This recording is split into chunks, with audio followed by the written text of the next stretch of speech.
किल विषयेच्छं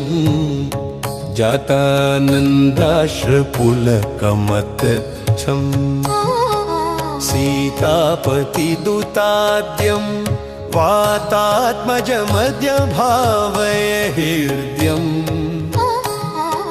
तरुणारुणमुखकमलं करुणारसपूरपूरितापाङ्गं सञ्जीवनमाशासे मञ्जुलमहिमानमञ्जनाभाग्यं शम्बरवैरिशरातिकमम्बुजदलविपुललोचनोदारं कम्बुगलमनिलदिष्टं बिम्ब ज्वलितोष्ठमेकमवलम्बे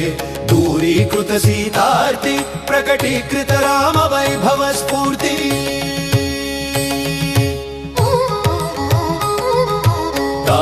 दशमुख कीर्ति पुरतो मम भातु हनुमतो मूर्ति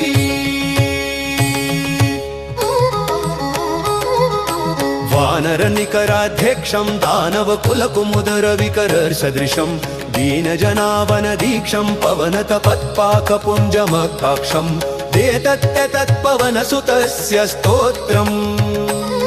यः पठति पञ्चरत्नाख्यम् चिरमिह निखिलान् भोगान् भुङ्क्त्वा श्रीराम भक्तिभाग् भवति इति श्रीमच्छङ्कर भगवतः कृतौ हनुमत्पञ्चरत्नं सम्पूर्णम्।